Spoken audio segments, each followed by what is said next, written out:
अच्छा, ये जो प्रोबेबिलिटी है ना, this is our second topic. Sets of Venn diagram हमारा फिनिश हो गया है, ठीक है। अच्छा, सेट्स ऑफ वेन डायग्राम में वैसे तो बहुत कम चीजें ही थी, इतना टाइम लगा नहीं उसमें, लेकिन ये है कि पास पेपर क्वेश्चंस आई होप तुम लोगों ने उसके किए होंगे सारे। तो अब ये सेकंड टॉपिक प्रोबेबिलिटी, ये भी बहुत आसान सा टॉपिक है। इसमें भी मेजॉरिटी जो है ना वो सारी चीजें थ्योरेटिकल है, ठीक है, कॉन्सेप्ट बहुत आसान है। और प्रोबेबिलिटी तुम्हारे लिए नया नहीं है, तुमने प्रोबेबिलिटी का टॉपिक जो है ना बहुत अच्छी तरीके से पहले भी पढ़ा है। तो अब इसमें कुछ चीजें नहीं है, जैसे ट्री डायग्राम हो गया, without replacement with replacement events हो गए, म्यूचुअली एक्सक्लूसिव इवेंट्स हो गए। तो ये कुछ चीजें नहीं है, इंशाल्लाह वो सारी टर्मिनोलॉजीज जो है ना वो हम आज की क्लास में थोड़ी थोड़ी डिस्कस कर लेंगे। इसलिए ज्यादा थ्योरी है, इसका मतलब है you have to note everything, जो भी बोर्ड पे तुम्हें नजर आ रहा है तुम्हें वो कॉपी करना है, सही है। लेक्चर्स बनाओ अपने, और मैं तुम लोग को साथ साथ जो है ना वो एक्सप्लेन करता जा रहा हूँ। प्रोबेबिलिटी का वर्ड जैसे ही जहन में आता है ना हमारे पास, सबसे पहले हमारे जहन में ये चीज आती है कि यार प्रोबेबिलिटी का मतलब है चांसेस, ठीक है। जब भी हम लोग कोई भी इवेंट को डिस्क्राइब कर रहे होते हैं, एक्सपेरिमेंट को जो है वो डिस्क्राइब कर रहे होते हैं, तो उसमें प्रोबेबिलिटी का वर्ड जरूर आता है। प्रोबेबिलिटी बता के जो है ना वो आप सामने वाले की अटेंशन जो है ना वो ग्रैब कर लेते हो, आप बोलते हो कि नहीं यार ये प्रोबेबिलिटी बहुत हाई है, तो इसका मतलब है आप समझ जाते हो यार नहीं यार ये तो होने वाला है काम, ये तो बड़ा इंपॉर्टेंट काम है, ये तो पहले करना है। तो जैसे आज की मैं बात करूं, बारिश की बात करूं, तो तुम यही बोलोगे सर आज तो अब जो है वो रेन की प्रोबेबिलिटी बहुत ज्यादा है, होगी बारिश इंशाल्लाह। तो प्रोबेबिलिटी जो है ना वो मैथ्स में बहुत आसान सा टॉपिक है। और इसका ज्यादातर यही है कि भाई कोई ना कोई इवेंट हो रहा होगा और हम उसको डिस्क्राइब कर रहे होंगे तो उसकी प्रोबेबिलिटी बता रहे होंगे। अब इवेंट्स हो गए, इसमें टर्मिनोलॉजीज बहुत हैं। तो प्रोबेबिलिटी के लिए अगर मैं वन वर्ड तुम्हें बोलूं कि व्हाट इज बेसिकली प्रोबेबिलिटी, तो तुम बोलोगे सर प्रोबेबिलिटी का मतलब है चांसेस, ठीक है। तो मैंने प्रोबेबिलिटी के आगे लिख दिया चांसेस। चांसेस का मतलब क्या है कि कोई इवेंट होगा, कोई एक्सपेरिमेंट होगा, तभी उसके चांसेस होंगे ना, ठीक है। अब हमारे पास जो है वो यहाँ डेफिनेशन लिखी हुई है, ठीक है। अगर तुम मुझसे पूछते हो कि सर प्रोबेबिलिटी की डेफिनेशन बता दें, तो probability is a measure of likelihood of any event occurring, ठीक है। कोई भी काम होने के कितने चांसेस हैं, दैट इज कॉल्ड प्रोबेबिलिटी। और प्रोबेबिलिटी हमेशा 0 से 1 के दरमियान होगी। प्रोबेबिलिटी को आप फ्रैक्शंस में भी लिख सकते हो, सबसे ज्यादा हम प्रोबेबिलिटी को फ्रैक्शंस में डील करेंगे। आप देखोगे कि आपके मार्किंग स्कीम में जितने भी आंसर्स होंगे ना, मोस्टली देवर इन फ्रैक्शंस, वो सारे के सारे फ्रैक्शंस में होंगे। अच्छा, डेसिमल्स में भी बिल्कुल लिख सकते हो, डेसिमल में भी प्रोबेबिलिटी दी जाती है, और परसेंटेजेस में भी दी जाती है, ठीक है। बारिश की जैसे प्रोबेबिलिटी है 20% हो गया, 30% हो गया, 80% हो गया। तो probability is mention in fraction. सबसे अच्छी जो प्रैक्टिस है, जो प्रायोरिटी है ना, वो फ्रैक्शंस की है। उसके बाद आप डेसिमल्स में भी लिख सकते हो, ठीक है, और परसेंटेजेस में भी आप प्रोबेबिलिटी को डिस्क्राइब कर सकते हो। प्रोबेबिलिटी के लिए हम लोग क्या करेंगे, हम लोग कैपिटल पी यूज करेंगे, हम बार बार प्रोबेबिलिटी नहीं लिखेंगे, we will use capital letter P इस तरह। और फिर आगे ब्रैकेट में ना छोटा सा डिटेल बताएंगे कि हमारा इवेंट क्या है, हम किस इवेंट की प्रोबेबिलिटी निकालना चाह रहे हैं। तो उसके लिए हम जो है ना वो प्रोबेबिलिटी ऑफ ई इस तरह लिखेंगे, ठीक है। मैं बार बार प्रोबेबिलिटी का वर्ड नहीं लिखूंगा, मैं सिर्फ पी लिख दूंगा, तुम समझ लेना कि सर प्रोबेबिलिटी की बात कर रहे हैं। और मैं आगे ब्रैकेट में जो है ना वो इवेंट लिख दूंगा, जैसे probability of rain, probability of not rain, probability of test not test, probability of maths class, probability of English class. तो प्रोबेबिलिटी बेसिकली किसी इवेंट की होगी, सही है। तो प्रोबेबिलिटी के लिए आप पी का वर्ड यूज करोगे कैपिटल, और उसके आगे इस तरह ब्रैकेट में जो है ना वो आप इवेंट लिख दोगे कि हम कौन से इवेंट की बात कर रहे हैं। Probability is all about chances, ठीक है। डेफिनेशन में भी तुम्हें यही नजर आ रहा है कि it is a measure of likelihood of any event occurring, ठीक है। कोई भी इवेंट होगा नहीं होगा, ये बेसिकली प्रोबेबिलिटी होती है। Probability start from zero, zero से स्टार्ट होती है और जो है वो वन तक जाती है। अगर मैं जो है वो नंबर्स की बात करूं, तो probability can also be written in fractions, decimals में भी आती है, परसेंटेजेस में भी आती है। अगर किसी चीज की प्रोबेबिलिटी जीरो है, तो इसका मतलब है कि वो इम्पॉसिबल इवेंट है, ठीक है। अगर किसी चीज की प्रोबेबिलिटी जीरो है, तो इसका मतलब है कि दैट इवेंट इज इम्पॉसिबल, वो नहीं हो सकता। अब हमारी डेली लाइफ में जो है ना वो इस तरह का कोई इवेंट है, बड़ा मुश्किल हो जाता है, कोई ना कोई पॉसिबिलिटी आ ही जाती है कि यार हो भी तो सकता है, हो जाएगा, हो सकता है, चांसेस हो बहुत कम हो, ठीक है। इसीलिए हमने एक्सपेरिमेंटल प्रोबेबिलिटी और थ्योरेटिकल प्रोबेबिलिटी के वर्ड्स यूज करने हैं। थ्योरेटिकल प्रोबेबिलिटी मतलब वो प्रोबेबिलिटी जो हम कॉपी में निकालेंगे बाय यूजिंग फॉर्मूला, और एक्सपेरिमेंटल प्रोबेबिलिटी वो हो गई जो कि आप अपनी एक्सपेरिमेंट से जज करते हो। तो कोई भी चीज ऐसी नहीं होती जो इम्पॉसिबल है। हाँ, कुछ ना कुछ कहीं ना कहीं इलाके के हिसाब से वो जो है ना उसकी पॉसिबिलिटी निकल जाती है, ठीक है। तो अगर किसी प्रोबेबिलिटी इवेंट की प्रोबेबिलिटी जीरो है, तो we will call that event an impossible event. अगर जो है वो 0.25 है या 1/4 फ्रैक्शंस में अगर मैं लिखूं, तो उससे कम कम की वेरी अनलाइकली हो जाएगी, ठीक है। उसके बाद 0.25 से 0.5 तक जो है वो अनलाइकली बोला है इसने, 0.5 मतलब ये होता है कि 50% चांसेस है, ठीक है? अगर ऐसे 2 इवेंट्स हैं जिनकी प्रोबेबिलिटी बिल्कुल सेम है, ठीक है ना? तो उनको हम कहते हैं इक्वली लाइकली इवेंट्स, सही है? ऐसे इवेंट्स जिनकी प्रोबेबिलिटी बिल्कुल सेम होती है ना, तो 50% कह लो या सारे इवेंट्स की प्रोबेबिलिटी जब सेम होती है बिल्कुल, तो हम उसको कहते हैं इक्वली लाइकली इवेंट्स, ठीक है? और 0.5 का मतलब हाफ चांस हो गया। उससे थोड़ा-सा आगे बढ़ोगे तो वी हैव 0.75 जिसको हमने 3 अपॉन 4 बोला है। ठीक है ना? तो लाइकली हो गया, वेरी लाइकली हो गया और अगर 1 प्रोबेबिलिटी है तो इसका मतलब है कि सर्टेन इवेंट है। सही है? तो ये थोड़ा-सा स्केल था एक जिसमें आपको प्रोबेबिलिटी के नंबर्स के हिसाब से जो है वो इवेंट्स को बताया था कि भाई इम्पॉसिबल इवेंट्स क्या होते हैं, सर्टेन इवेंट्स क्या होते हैं और हाफ चांस वाले इवेंट्स क्या होते हैं जिनको हम इक्वली लाइकली इवेंट्स कहते हैं और अनलाइकली इवेंट्स क्या होते हैं, लाइकली इवेंट्स क्या होते हैं। तो वो तो तुम्हें मतलब कितना कॉमन सेंस की बात है, इस तरह कोई तुम्हें चार्ट वगैरह याद करने की ज़रूरत नहीं है। ये बस थोड़ा-सा बताने के लिए था, ठीक है? फ्रैक्शंस में भी लिख सकते हो, डेसिमल्स में भी लिख सकते हो और परसेंटेजेस में भी लिख सकते हो। अब प्रॉब्लम ये है कि चूँकि मैथ्स हम कर रहे हैं, तो मैथ्स में अब आपको प्रोबेबिलिटी फाइंड करनी होगी, क्वेश्चन सॉल्व करने होंगे, तो for that you have to be given with a formula. कोई फार्मूला तुम्हारे पास होना चाहिए जिससे तुम प्रोबेबिलिटी निकालोगे। तो वो प्रोबेबिलिटी का फार्मूला मैंने यहाँ लिख दिया है, probability of any event is equals to number of favourable outcomes divided by number of possible outcomes. अब देखो यहाँ आउटकम्स का वर्ड आ गया। देखो, अगर कोई एक्सपेरिमेंट होगा, कोई इवेंट होगा तो उसका कोई वो भी तो निकलेगा ना रिजल्ट। अगर कोई मैच हो रहा है, ठीक है? तो मैच हो रहा है तो अब ज़ाहिर-सी बात है एक टीम जीतेगी, एक हारेगी या हो सकता है मैच ही ना हो, बारिश हो जाए। तो कोई इवेंट होगा तो उसका कोई ना कोई रिजल्ट तो आएगा। कोई एक्सपेरिमेंट करोगे तो उसका रिजल्ट तो आएगा। जो रिजल्ट है ना बेसिकली वो आउटकम है। अब वो आउटकम्स जो हमारे फेवर के हैं, जो हमें चाहिए उसको हम बोलते हैं फेवरेबल आउटकम्स। ठीक है? जो आउटकम्स हमारे फेवर के हैं, जो आउटकम्स हमें चाहिए, ठीक है ना? तो वो आउटकम्स हमारे लिए वो हो जाएँगे फेवरेबल आउटकम्स।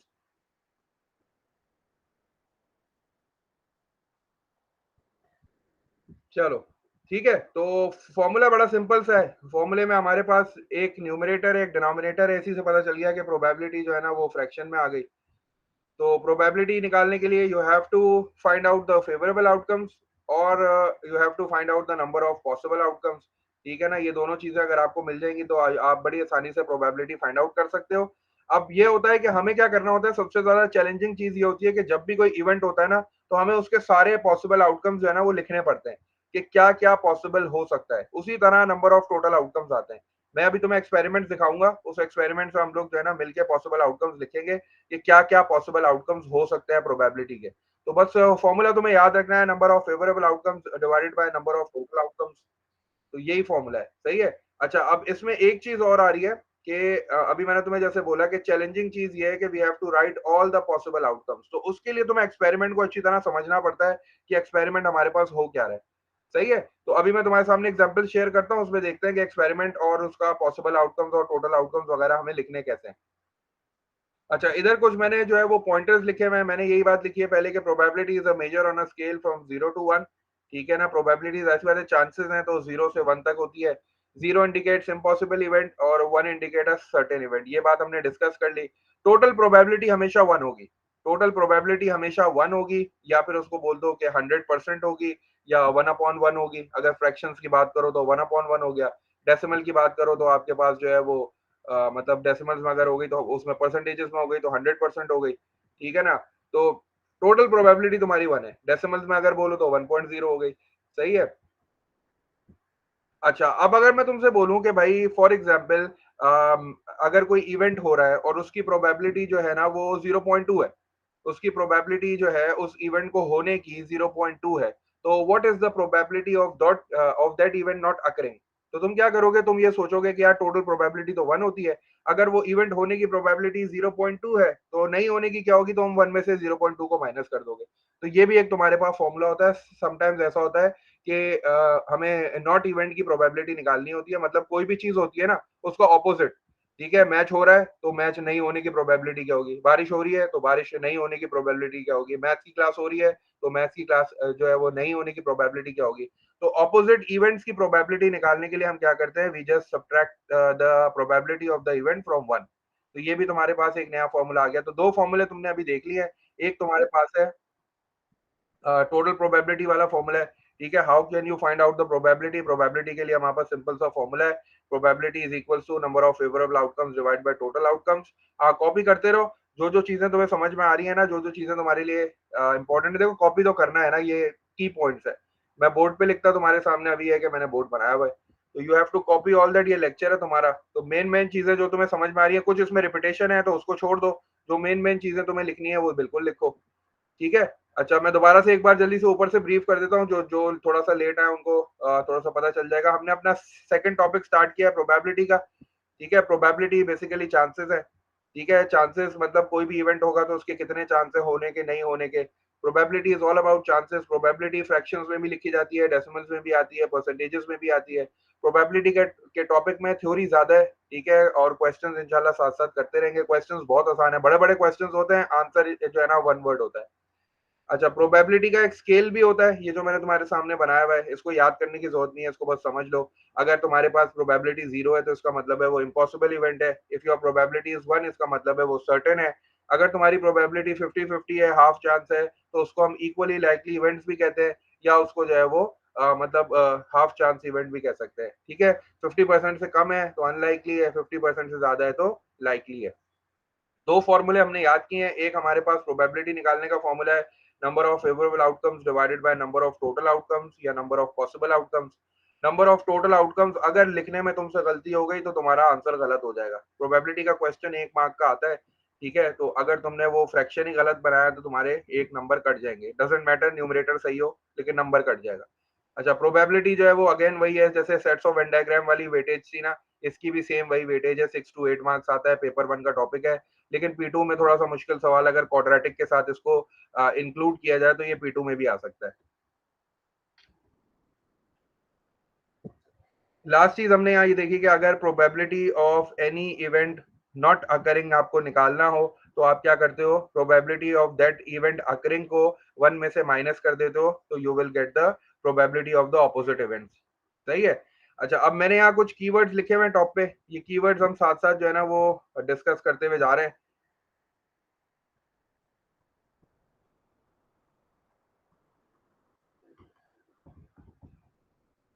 ठीक है। अच्छा, ये इसमें हमने क्या क्या चीजें डिस्कस कर ली, हमने इक्वली लाइकली इवेंट्स जो है वो डिस्कस कर लिए हैं। What are equally likely events? ऐसे इवेंट्स जिनकी प्रोबेबिलिटी बिल्कुल सेम होती है, ऐसे इवेंट्स जिनकी प्रोबेबिलिटी बिल्कुल सेम होती है, that are called equally likely events, ठीक है। अच्छा, अब ये क्या लिखा हुआ है इधर, फेयर लिखा हुआ है, बाइस लिखा हुआ है, फेवरेबल लिखा हुआ है, ठीक है। देखो, फेयर, हमारे पास जितने एक्सपेरिमेंट्स होंगे ना वो फेयर होने चाहिए। फेयर का मतलब ये होता है कि हर इवेंट को होने के जो चांसेस है ना वो इक्वली हो, कहीं फेवरेटिज्म ना हो रहा हो। जैसे मिसाल के तौर पे होता ही है ना, तुम लोग को इशू होता है, अगर मैं जो है वो ज्यादा जो है वो उनको गर्ल्स को मार्क्स दे देता हूँ तो तुम लोग कहते हो सर फेवरेटिज्म हो रहा है, आप लड़कियों को ज्यादा नंबर दे रहे हैं, लड़कों को कम दे रहे हैं। जब मैं लड़कों को थोड़ा सा जो है वो प्रेफरेंस दे दूं, उनको थोड़ा सा ज्यादा किसी को मार्क्स दे दूं, तो लड़कियां इल्जाम लगा देती है। तो ये जो फेयर और बाइस है ना, ये बेसिकली इस तरह की चीज है।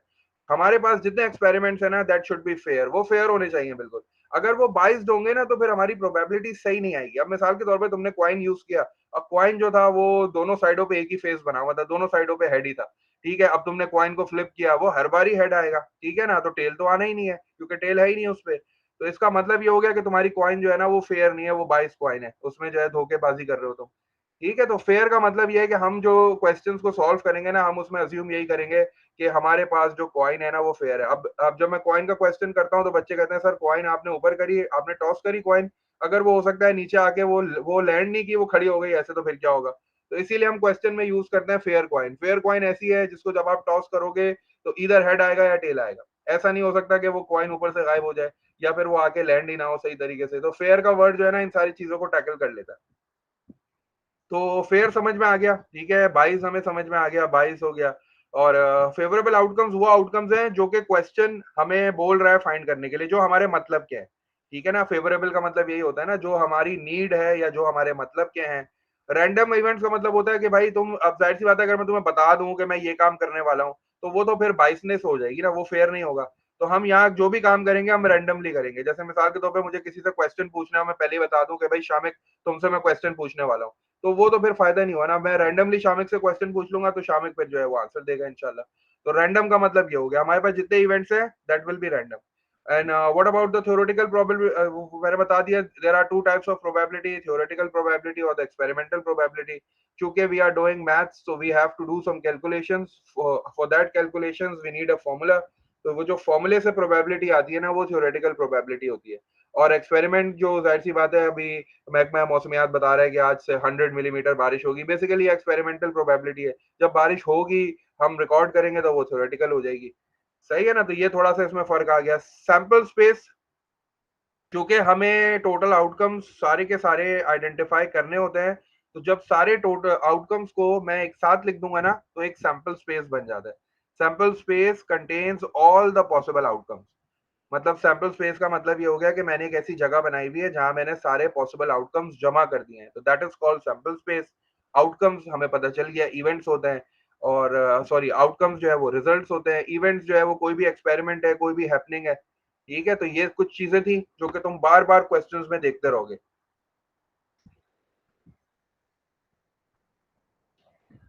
आज सारा काम मेरा ही है बोलने का, बस तुम लोग को नोट करना है. ठीक है. और जो चीज नहीं समझ में आई पूछते रहना. कुछ नोट कर रहे हो तो मुझे बता दो, मैं बोर्ड को थोड़ा सा एडजस्ट कर देता हूँ, उसके बाद फिर शुरू करते हैं.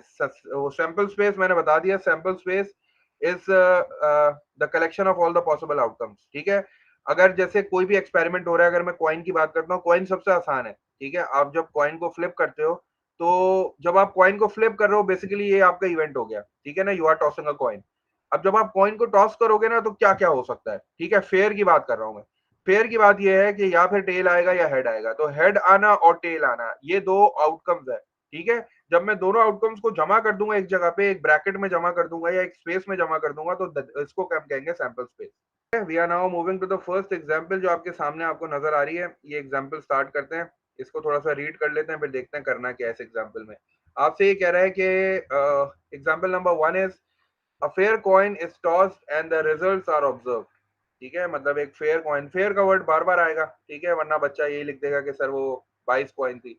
तो fair coin is tossed and the result is observed. आपसे पूछ रहा है how many equally likely outcomes does this experiment have. ठीक है. सेकंड पार्ट में पूछ रहा है how do you know that each outcome is equally likely. और फिर थर्ड पार्ट में आपसे पूछ रहा है what is the probability of each outcome. Probability के क्वेश्चंस में ना रीजनिंग भी आती है थोड़ी सी, तुम्हें जस्टिफाई करना होता है तुम्हारा आंसर क्यों ज्यादा आ रहा है, क्यों कम आ रहा है. तो अब इसने बोला how many equally likely outcomes, मतलब ये आपको बताना है कि भाई कितने आउटकम्स हो सकते हैं. तो फेयर कॉइन टॉस करेंगे तो दो ही चीजें होंगी. There are two equally likely outcomes, head आएगा या टेल आएगा. अच्छा, दोनों इक्वली लाइकली इसलिए है क्योंकि दोनों की प्रोबेबिलिटी सेम है. पहली बात ये हो गई कि दोनों की प्रोबेबिलिटी सेम है. और अगली बात ये है कि उसने क्वेश्चन में क्लियरली मेंशन किया हुआ है कि the coin is fair. Fair मैंने बताया, फेयर एक्सपेरिमेंट ऐसा एक्सपेरिमेंट होता है जिसमें तमाम इवेंट्स की प्रोबेबिलिटी इक्वली लाइकली हो. हर इवेंट की प्रोबेबिलिटी इक्वली लाइकली हो. अगर कोई इवेंट की प्रोबेबिलिटी इक्वली लाइकली नहीं है तो वो फिर फेयर नहीं होगा, वो बाइस्ड हो जाएगा.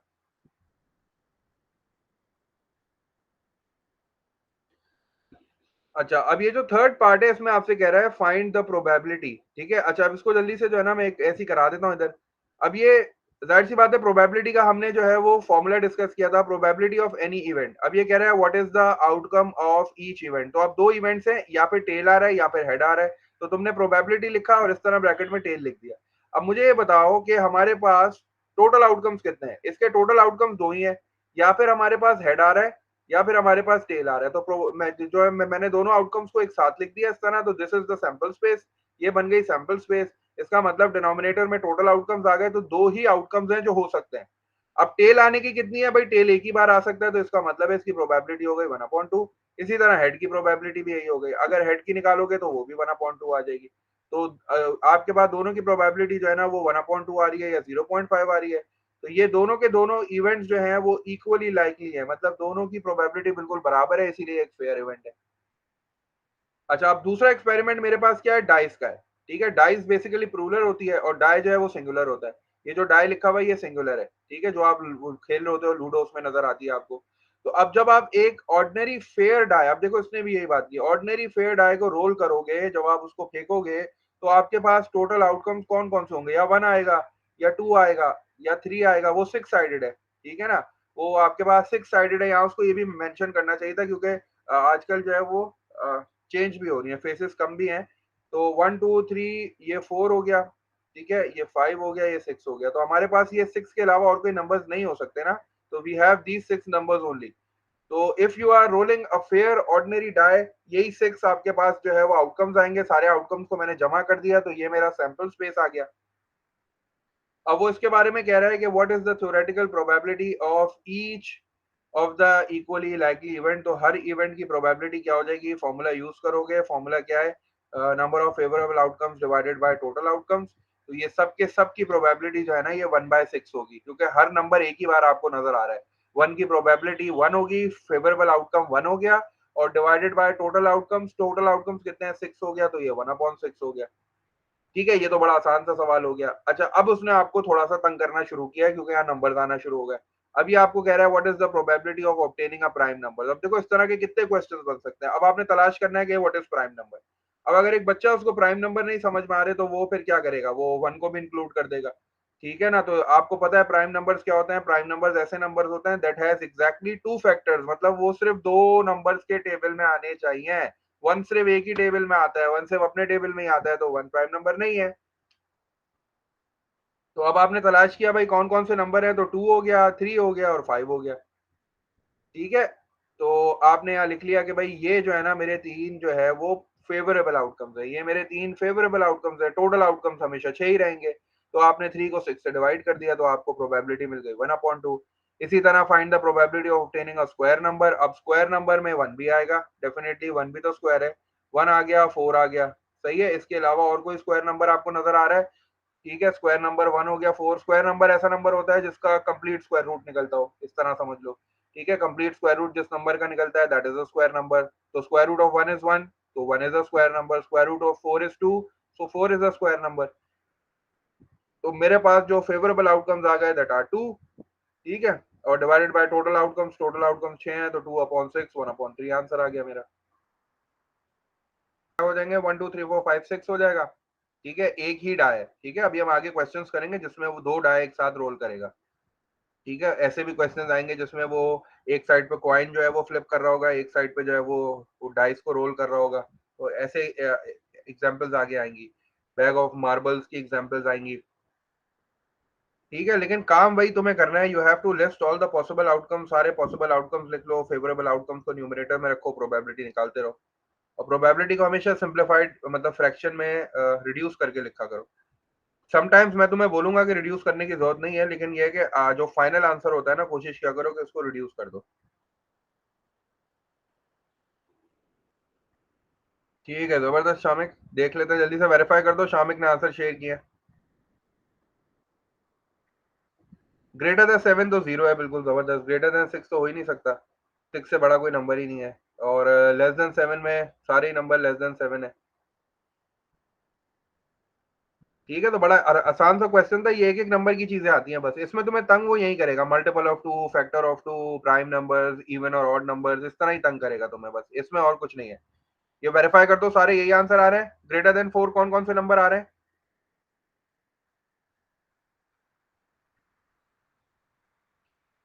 ग्रेटर देन 4 का मतलब क्या हो गया? ग्रेटर देन 4 का मतलब हो गया 5 और 6। ठीक है, और 5 और 6 का मतलब हो गया फेवरेबल आउटकम्स 2 हो गए, तो 2/6 आ गया आपके पास 1/3। लेस देन 5 का मतलब क्या हो गया, 1 2 3 4 हो गए, 4 नंबर हो गए, तो 4/6 हो गया, 2/3 हो गया। मल्टीपल ऑफ 2 का क्या मतलब हो गया, जो 2 के टेबल में आते हैं। 2 के टेबल में कौन कौन आता है, 2 आता है, 4 आता है, 6 आता है, ऐसा ही है। तो 3/6 हो गया, 1/2 हो गया। और फैक्टर ऑफ 12, फैक्टर ऑफ 12 क्या होंगे भाई? फैक्टर ऑफ 12 का मतलब है कि भाई कौन कौन जो है, मतलब किस किस के टेबल में 12 आता है। तो फैक्टर ऑफ 12 में तुम्हारे पास जो है वो 1 होगा। ठीक है, 1 के टेबल में 12 आता है, तो 1 हो गया तुम्हारे पास, 2 हो गया तुम्हारे पास, और 3 के टेबल में भी 12 आता है, 4 के टेबल में भी 12 आता है। ठीक है ना, और जो है वो 6 के टेबल में भी 12 आता है। तो आपके पास 5 फेवरेबल आउटकम्स हो गए, टोटल आउटकम्स आपके पास 6 हैं, तो ये भी हो गया, 5/6 हो गया। ग्रेटर देन 6 हमने डिस्कस कर लिया, लेस देन 7 भी हमने डिस्कस कर लिया। बताओ इसमें कोई प्रॉब्लम? देखो, कुछ जगहों पे वैसे तो हमारी प्रैक्टिस है ना कि we have to write our answer in the simplified form. ठीक है, प्रोबेबिलिटी में कुछ जगहों पे एक्सेप्शंस चल जाते हैं। ठीक है, कुछ जगहों पे मैं खुद आपको बोलूंगा कि इसको रिड्यूस ना करो, लेकिन ये है कि कोशिश ये करना कि जैसे इस तरह के सवाल है ना, सिंपल क्वेश्चंस जो हैं, इसमें कोशिश करो कि आप जो है ना सिंप्लीफाई कर दिया करो।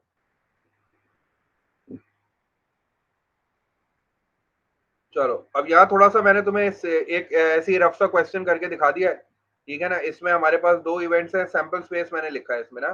तो सैंपल स्पेस के लिए पहले मैंने क्या किया है, पहले मैंने जो है वो फर्स्ट हमारा इवेंट है कॉइन का, और दूसरा जो है वो डाई का है, सही है। तो अब देखो सैंपल स्पेस इस तरह लिखा मैंने। अगर कॉइन की बात हो रही है तो कॉइन का सैंपल स्पेस ये लिखा हुआ मैंने, ठीक है। Sample space basically collection of all the possible outcomes है, ये सैंपल स्पेस हो गया। ये समझो कि मैंने जो है वो इस तरह लिख लिया, सैंपल स्पेस को एस कर दिया, और कर्ली ब्रैकेट में मैंने लिख दिया हेड और टेल, ठीक है। तो दो ही पॉसिबल आउटकम्स है, तो मैंने यहाँ पे टोटल कर लिया, तो टू इसका जो है वो पॉसिबल आउटकम्स आ गए। और इस तरह कॉइन के भी हेड का भी निकाल लिया, टेल का भी निकाल लिया। और अगर मैं जो है वो डाई की बात करूं और फेयर होगी वो बिल्कुल, तो 1 2 3 4 5 6 हो गया। हर नंबर की प्रोबेबिलिटी 1/6 है, और अगर इवन ऑड वो कुछ भी पूछे तो वो आप जो है वो इस तरह इसकी प्रोबेबिलिटी जो है वो फाइंड आउट कर सकते हो। यही जो क्वेश्चन किया था बिल्कुल इसी तरह का क्वेश्चन यहाँ हुआ है। एग्जाम्पल नंबर 3 करते हैं। एग्जाम्पल नंबर 3 में वो हमसे कह रहा है there are 8 pencils in a box, there are 8 pencils in a box, इसका मतलब है हमारा टोटल आउटकम 8 हो गया, ठीक है ना। अब यहाँ हमें लिखने की जरूरत नहीं है कि 1 2 3 4 5 6 7 8, हमें आइडिया हो गया है कि उसने हमें क्लियरली बता दिया कि there are 8 pencils in a box. Basically तुम सैंपल स्पेस को ना यूनिवर्सल सेट भी समझ सकते हो। यूनिवर्सल सेट में जैसे सारी चीजें मौजूद होती है ना, उससे बाहर हम नहीं जा सकते, तो ये बेसिकली हमारा जो सैंपल स्पेस है ना, ये भी एक यूनिवर्सल सेट ही है। अच्छा, the pencils are identical, pencil सारी की सारी एक जैसी है, आइडेंटिकल है, एक्सेप्ट फॉर देयर कलर्स, उनका कलर्स जो है ना डिफरेंट है। We have 4 red, we have 3 blue and 1 green. आपसे कह रहे हैं one pencil is selected at random, ये देखो रैंडम का वर्ड आ गया। अब ये हर सवाल में तुम्हें इस तरह की टर्मिनोलॉजीज नजर आएंगी, फेयर हो गया, बाइस्ड हो गया, रैंडम हो गया, एक्सपेरिमेंट हो गया। तो मैंने रैंडमली एक पेंसिल जो है वो पिक किया, मुझे बताओ what is the probability of blue. Blue कितनी है भाई आपके पास। अब प्रोबेबिलिटी निकालने का फॉर्मूला हमारा वही है, सही है, favourable outcomes divided by total outcomes. तो अब मुझे निकालनी है प्रोबेबिलिटी ऑफ ब्लू। तो प्रोबेबिलिटी ऑफ ब्लू के लिए मैंने इस तरह लिख लिया, probability of blue is equals to, मुझे फ्रैक्शन बनाना है, मैंने फ्रैक्शन बना दिया इस तरह करके। टोटल आउटकम्स नीचे आने हैं, मुझे पता है टोटल आउटकम्स 8 है क्योंकि 8 पेंसिल्स है total. And how many are blue, blue कितनी है मैंने ऊपर देख लिया, ब्लू 3 है, तो ये 3/8 हो गया। इससे ज्यादा इसमें कुछ नहीं करना।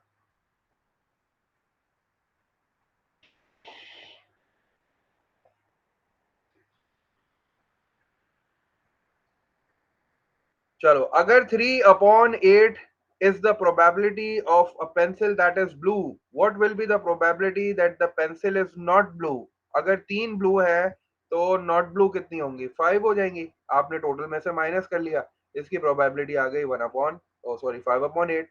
और अगर आप बोलो नहीं सर मैं इसको फॉर्मूले से करना चाहता हूँ, जो आपने मुझे फॉर्मूला लिखाया था, तो मेरा फॉर्मूला क्या था कि मैं 1 में से माइनस कर देता हूँ, ठीक है। मैंने आपको बताया था ना कि अगर मैं फॉर्मूला यूज करूँ ऑपोजिट इवेंट्स वाला, तो उसमें से क्या होता था, 1 में से माइनस करता था। तो प्रोबेबिलिटी ऑफ ब्लू इज 3/8, तो मैं इसको 1 में से माइनस कर दूंगा तो मुझे मिल जाएगी प्रोबेबिलिटी ऑफ नॉट ब्लू की। एलसीएम ले लोगे, एलसीएम लेने के बाद जब सॉल्व करोगे, ये बेसिकली 1/1 होता है।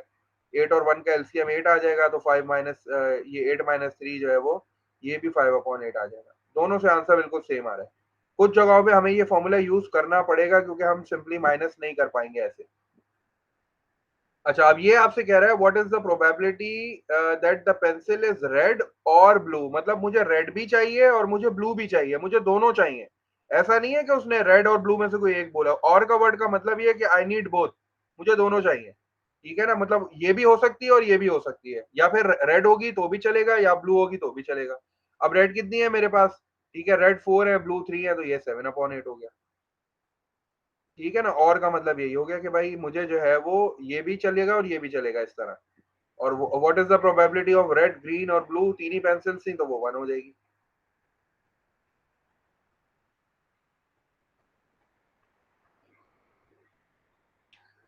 अच्छा, अब लास्ट में कह रहा है कि one of the pencils that is not green is selected at random. अब देखो इसने या तुम्हें थोड़ा सा जो है वो चेक करने के लिए तुम्हारा कॉन्सेप्ट क्या है, उसने आपको टोटल आउटकम्स नहीं बता रहा, बस ये बोल रहा है कि one of the pencils that is not green is selected and random. अच्छा, अब one of the pencils that is not green, तो ग्रीन कितनी है हमारे पास, ग्रीन हमारे पास है एक, तो आपने एक को हटा दिया। आपने एक को हटा दिया, इसका मतलब है कि अब आपके पास जो टोटल ऑप्शंस है वो 7 है, ठीक है, now you have a total option of 7 because green is eliminated, green हट गई है, ग्रीन को कंसिडर नहीं करना आप। पहले 8 पेंसिल थी, अब उसने ग्रीन हटा दी, आपने एक कम कर दी। अब कह रहा है वो find the probability that is red, तो रेड तो अभी भी 4 ही है ना, तो रेड अभी भी 4 ही है, तो your final answer is 4 upon.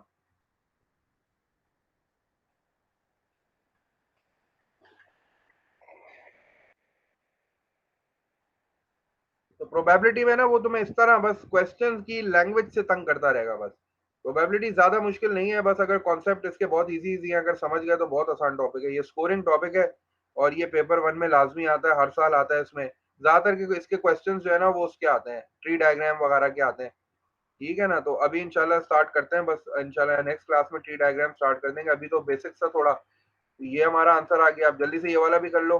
ठीक है, वर्क एग्जांपल 4 भी आसान है। इसमें आपसे कह रहा है the probability that Imran passes his driving test at the first attempt is estimated to be 96 upon 100। ठीक है, अब आप यहाँ बोलोगे सर आपने देखे प्रोबेबिलिटी कहा था कि प्रोबेबिलिटी सिंप्लीफाइड फॉर्म में होती है। अब ये क्वेश्चन ही मुझे जब इसी फॉर्म में दे रहा है तो फिर मैं अपना आंसर भी जो है वो इसी फॉर्म में दे दूंगा। ठीक है, तो अब उसने कहा है कि 96 अपॉन 100 जो है ना, it is the probability that Imran passes his driving test at the first attempt. Now you have to find the probability that Imran does not pass his driving test at the first attempt. तो you can simply subtract this from 1, 1 से subtract कर दो। या फिर you can इस तरह भी कर सकते हो कि अगर 96 आउट ऑफ 100 पास होने की है तो बचा कितना, 4 बचा, तो 4 अपॉन 100 हो गया, उसको तुमने रिड्यूस कर लिया। आखिर में कह रहा है how many more times likely is he to pass at the first attempt then not to pass. तो ये वही वाला है कि जब आपको देखना होता है कि भाई 24 is how many times of 6, इस तरह करके करते हैं ना, मतलब टेबल पढ़ने वाली बात। तो बस इसमें बड़े नंबर को छोटे नंबर से डिवाइड कर दो बस। तो आपके पास जो बड़ा नंबर है दैट इज 96 अपॉन 100, तो आपने 96 अपॉन 100 को जो है वो 4 अपॉन 100 से डिवाइड कर देना है। अब डिवाइड में याद करो, डिवाइड में क्या करते थे, ये आपके पास आ गया 96 अपॉन 100। ठीक है, और इसको, ये बड़ा नंबर है, ये डिवाइड हो गया छोटे नंबर से, दैट इज 4 अपॉन 100। अब डिवाइड के साइन को चेंज कर लो, डिवाइड के साइन को मल्टीप्लाई में चेंज करो, सिंप्लीफाई करो और देख लो आंसर यही आ रहा है, 96 अपॉन 100 ऐसे ही रहेगा। जब इसको मल्टीप्लाई में चेंज करोगे तो दैट विल बी 100 अपॉन 4, 100 से 100 कैंसिल हो जाएगा,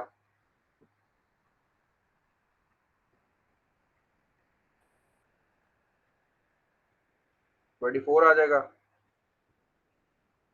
4 2 सौ 8, हाँ 24 आ जाएगा।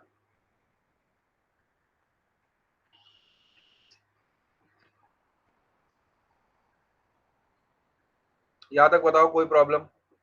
असल में आज कॉपी करने का काम ज्यादा है ना थोड़ा सा, इसलिए। कोई इशू, कोई प्रॉब्लम, कोई क्वेश्चन? अब थोड़ा सा एक चीज है इंटरेस्टिंग, आगे बढ़ते हैं, बस 2 एग्जांपल्स ही हैं, बस 2-3 एग्जांपल्स हैं, फिर क्लास फिनिश इंशाल्लाह।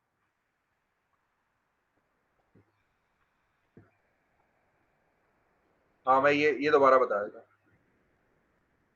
देखो इसमें फर्स्ट पार्ट में उसने कहा था कि what is the probability that Imran does not pass his driving test at the first time. ठीक है, तो मतलब ये ऑपोजिट इवेंट की बात कर रहा है, तो ऑपोजिट इवेंट के लिए हम क्या करते हैं, 1 में से उस इवेंट की प्रोबेबिलिटी को सब्ट्रैक्ट कर देते हैं। तो the probability that he passes is 96 upon 100. So what will be the probability that he does not pass? So 1 minus 96 upon 100, LCM लेके सॉल्व कर लिया। या फिर तुम सिंपली यहाँ से पिक कर लो कि if 96 is the probability of passing, तो 4 बचा, 4 upon 100 हो गया। ठीक है, उसको आपने रिड्यूस कर लिया, 1 upon 25 आ गया। अब नेक्स्ट में उसने तुमसे कहा कि how many more times likely he is to pass at his first attempt that not to pass. अब हाउ मेनी मोर टाइम्स का मतलब है मुझे किसी नंबर से इसको मल्टीप्लाई करना है। ठीक है, तो अब वो याद है ना कि 24 is how many times of 6, हम टेबल्स को इस तरह ही पढ़ते हैं ना, तो 6 4 24 होता है। तो 6 को अगर मैं 4 से मल्टीप्लाई करूंगा तो 24। तो ये बेसिकली आपसे वो नंबर पूछ रहा है, तो आपने क्या करना है, बड़े नंबर में से छोटे नंबर को डिवाइड कर देना है, जैसे हम 6 निकाल रहे हैं। अगर मैं आपसे ये पूछूं कि how many times is 24 of 6, मतलब 6 को कितने टाइम्स में मल्टीप्लाई करूं तो 24 आंसर है, तो आप क्या करते हो, बड़े नंबर को छोटे नंबर से डिवाइड कर देते हो।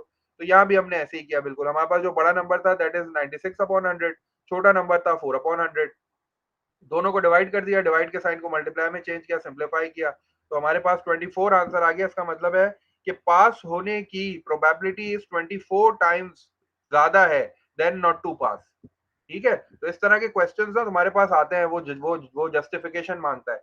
वो दो बंदों का मतलब दो सिनेरियो तुम्हारे साथ शेयर करेगा और वो पूछेगा कि बताओ किसकी जो है वो मतलब किसका चांस जो है वो ज्यादा है। तो इस तरह तुम निकाल के है ना एनालाइज करके फिर उसकी रीजनिंग देते हो। ये भी प्रोबेबिलिटी में क्वेश्चंस आते हैं। तो यहाँ उसने ये पूछा था हाउ मेनी मोर टाइम्स, तो तुम मोर टाइम्स का मतलब यही हो गया कि मल्टीप्लाई, तो आपने जो है वो बड़े नंबर में से छोटे को डिवाइड करके चेक कर लिया। इसे रैप अप कर लेते हैं इसको। अच्छा, अब since we have discuss the coin experiment हो गया, we did discuss about the die experiment. अब हमारे पास एक बड़ा इंटरेस्टिंग सा एक्सपेरिमेंट एक और है, that is the cards experiment. अब इसके ना बहुत क्वेश्चंस आते हैं इसमें, you can make a lot of questions, ठीक है, you can use different words, at least, at most, ठीक है। तो उसमें बहुत क्वेश्चंस बनते हैं, लेकिन उसके लिए ना for that you have to understand the scenario. वो बहुत आसान सा है, तुम लोग को पता है, मैंने जस्ट यहाँ समराइज कर दिया है। We have a total of 52 cards. जिस तरह हमारे पास everything is fair and not biased, तो फेयर डेक ऑफ कार्ड्स जो है ना, फेयर डेक ऑफ कार्ड्स की जब भी वो बात करेगा तो दैट विल ऑलवेज है 52 कार्ड्स। अब आउट ऑफ दीज 52 कार्ड्स, इसको थोड़ा सा जो है ना वो एक बार मेरे साथ देख लो कि we have a total of 52 cards. अब उसने ये 52 कार्ड्स को जो है ना वो 13 13 13 13 में ब्रेक किया है, ठीक है। उसने 4 पार्ट्स में डिवाइड किया है, 13 और 13 26 हो गया, फिर 13 और 13 26 हो गया। तो 52 cards have been divided into 4 categories, जो कि 13 13 13 13 की हो गई। 26 कार्ड्स इसमें से हमारे पास ब्लैक हैं, ठीक है। Out of 52 we have a total of 26 black cards और 26 रेड कार्ड। ये तो सबसे पहली जो है ना उसने जो है वो आपको बताया है कि जब भी we are talking about cards तो तुम्हारे जहन में ये होना चाहिए कि वी हैव 26 ब्लैक कार्ड्स और 26 रेड कार्ड्स। तो अब वो पहला क्वेश्चन तुमसे ये पूछ सकता है कि what is the probability of picking a card, ठीक है, what is the probability of picking a card that is a black card. तो अब ब्लैक कार्ड तुम्हें पता है देयर आर 26 इन टोटल, ठीक है, और 52 कार्ड्स टोटल है, तो 26 अपॉन 52 मतलब हाफ हो गई हमारी प्रोबेबिलिटी। तो सबसे पहले तो 52 कार्ड्स में से 26 तुम्हारे पास ब्लैक कार्ड्स हैं, 26 रेड कार्ड्स हैं। अब इन 26 जो के ब्लैक कार्ड्स हैं उसमें से 13 तुम्हारे पास स्पेड है, 13 कार्ड्स पे स्पेड का सिंबल बना हुआ है, 13 कार्ड्स पे क्लब का सिंबल बना हुआ है, ये ब्लैक कार्ड्स कहलाते हैं, ठीक है। जो 26 ब्लैक कार्ड्स हैं that have been further divided into 13 and 13, 13 are spade cards, 13 are club cards। जो बाकी के 26 हैं वो रेड कार्ड्स हैं, उनकी भी दो कैटेगरीज है, 13 are diamond cards, 13 are heart, ठीक है। तो ये 26 हो गए पूरे, ये 26 हो गए 52। अब जो 13 स्पेड कार्ड्स हैं इसमें हमारे पास टू से लेके 10 तक के नंबर कार्ड्स हैं, 2 से लेके 10 तक के we have number cards, means a card of 2, a card of 3, 4, 5, 6, 7, 8, 9, 10। मतलब there is a spade category, spade category में एक 2 का कार्ड है, एक 3 का कार्ड है, एक 4 का कार्ड है, 5, 6, 7, 8, 9, 10। We have one ace, jack, king, queen, ये तीन फेस कार्ड्स कहलाते हैं, ठीक है ना। इन तीन को हम कहते हैं फेस कार्ड्स। तो तीन फेस कार्ड्स हो गए, एक एस हो गया और 2 से लेके 10 तक के नंबर कार्ड्स हो गए। जब इनको टोटल करोगे तो you will get a total of 13। तो 13 स्पेड कार्ड में आपके पास एक एस है, you have one jack, you have one queen, you have one king and you have the cards from 2 to 10। इसी तरह क्लब में भी है, इसी तरह डायमंड में भी है और इसी तरह हार्ट में भी है। तो अब अगर मैं तुमसे क्वेश्चन करता हूं कि what is the probability of picking a black diamond card, what is the probability of picking a black diamond card, क्या होगा?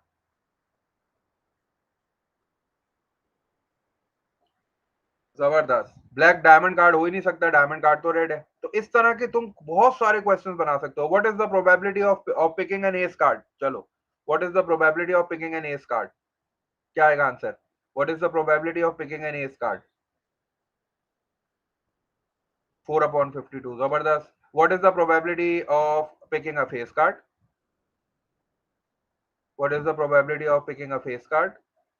हर किसी में कितने कितने फेस कार्ड हैं? वेरी गुड, हसन को ही आ रहे हैं सारे, हैं, ठीक है। तो इस तरह की क्वेश्चंस जो है ना वो बहुत सारे बन सकते हैं अगर तुम्हें ये सिनेरियो समझ में आता है ना कि स्पेड के कितने कार्ड हैं, क्लब के कितने हैं, डायमंड के कितने हैं, हार्ट के कितने हैं, तो तुम बहुत आसानी से ये क्वेश्चन सॉल्व कर लोगे और ये एक एक दो दो नंबर के होते हैं।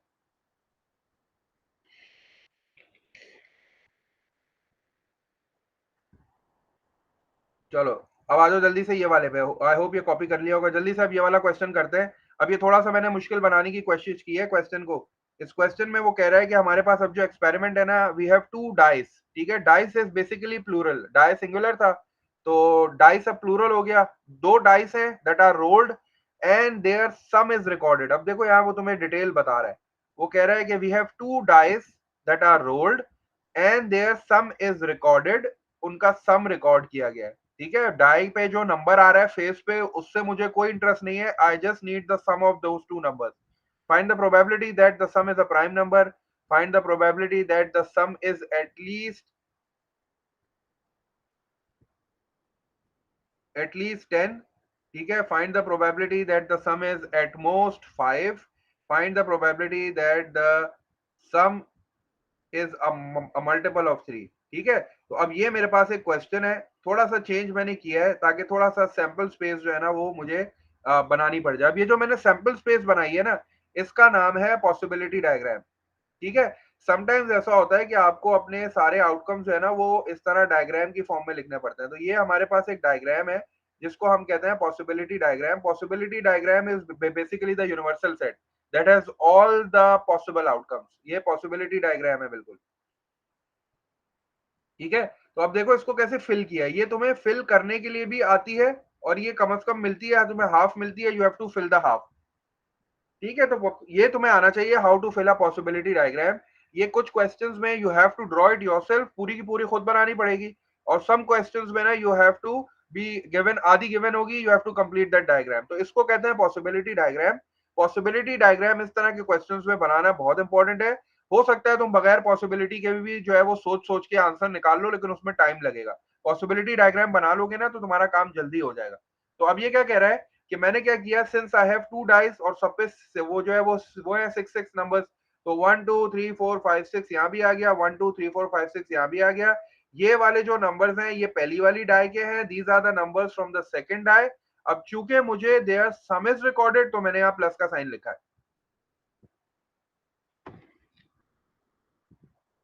ठीक है। अब देखो ये फिल कैसे हुई, यहां से स्टार्ट करते हैं। 1 + 1 2, 2 + 1 3, ये 3 और ये 1 4, ये 4 एंड दिस 1 5। ये समझ लो कोऑर्डिनेट्स की तरह है, एक्स की वैल्यू और वाई की वैल्यू को ऐड कर रहा हूं। ठीक है। 1 में 1 ऐड किया 2 आ गया, 1 में 2 ऐड किया 3 आ गया, 1 में 4 ऐड किया 5 आ गया। इस तरह करके मैंने अपनी पूरी पॉसिबिलिटी डायग्राम कंप्लीट कर ली। अब मुझे जल्दी से बताओ कि हाँ, क्वेश्चन ये था कि what is the total outcome, तो वो तुमने बता दिया 36। What is the probability that the some is a prime number. अब इसमें से कितने प्राइम नंबर है जरा काउंट करके मुझे बताओ, क्योंकि मैं काउंट करूंगा मेरी फिगर खराब हो जानी है। तुम जल्दी से मुझे बताओ कि कितने प्राइम नंबर तुम्हें यहाँ नजर आ रहे हैं, कितने प्राइम नंबर नजर आ रहे हैं। ये हो गया, 2 हो गया, 3 हो गया, 5 हो गया, 7 हो गया। फिर नीचे आओ, मुझे काउंट करके बताओ टोटल कितने तुम्हारे पास प्राइम नंबर आ रहे हैं। इस तरह के क्वेश्चन में ना अगर ये डायग्राम बन जाए फिर तो कोई प्रॉब्लम नहीं है। ठीक है। टोटल आउटकम्स ये समझ में आ गया कि टोटल आउटकम्स ये कैसे है 36। ये सारे ग्रीन नंबर्स को काउंट कर लो, ये जितने ग्रीन नंबर्स तुम्हें नजर आ रहे हैं तुम्हें सारे टोटल आउटकम्स पता चल जाएंगे। ये 36 है टोटल। टोटल 15 है। चलो इसका मतलब 15/36 हो गया। 15/36 को रिड्यूस करो, बताओ क्या आंसर आ रहा है। 5/12 आ रहा है।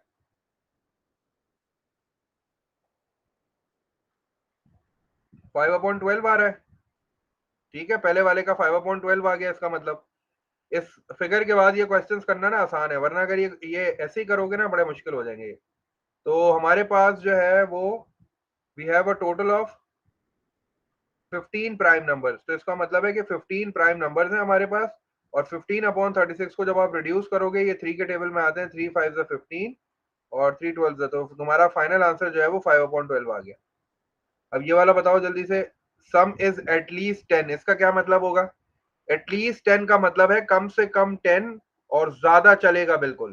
ठीक है। कम से कम 10 का मतलब है कि तुम्हारे पास you have an sum of at least 10, और ज्यादा भी एक्सेप्टेबल है क्योंकि एटलीस्ट का मतलब होता है कम से कम। अब 10 और 10 से बड़े नंबर जरा काउंट करो कितने आ रहे हैं। 10 और 10 से बड़े नंबर ये रहे, 1 2 3 4 5 6 हो गया ये तो। ठीक है। तो इसका मतलब ये हो गया कि ये कितना हो गया, दिस इज 6/36। एटलीस्ट का क्या मतलब होता है, कम से कम। एटलीस्ट का मतलब क्या हो गया, कम से कम। कम से कम का मतलब 10, एटलीस्ट 10 मीन्स 10 भी चलेगा और 10 से ज्यादा नंबर भी चलेंगे। तो ये कितना हो गया, 1/6 हो गया रिड्यूस करने के बाद। ये बताओ जल्दी से, सम इज एटमोस्ट 5। एटमोस्ट का क्या मतलब होगा, एटमोस्ट मीन्स ज्यादा से ज्यादा 5। ज्यादा से ज्यादा 5 होना चाहिए, 5 से ज्यादा नहीं चलेगा, उससे कम जरूर चलेगा। तो मुझे ये भी बताओ जल्दी से इसका आंसर क्या आएगा। और फिर आखिरी वाले का बताओ, सम इज अ मल्टीपल ऑफ 3। 3 का मल्टीपल होना चाहिए, मतलब it should be 3, it should be 6, it should be 9।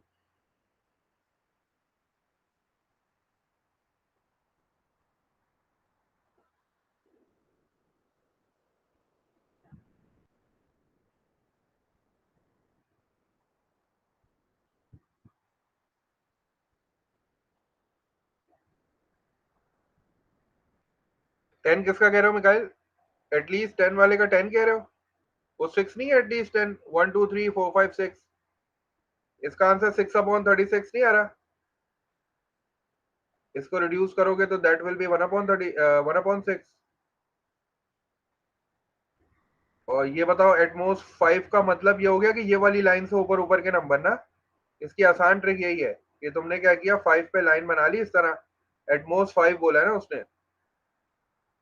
At most 5 का मतलब है कि 5 से ज्यादा ना हो। ये कितने हैं, 1 2 3 4 5 6 7 8 9 10 हो गया। तो ये कितना हो गया, 10/36 हो गया। ठीक है, 10/36 को रिड्यूस कर लो। और आखिरी वाला बताओ।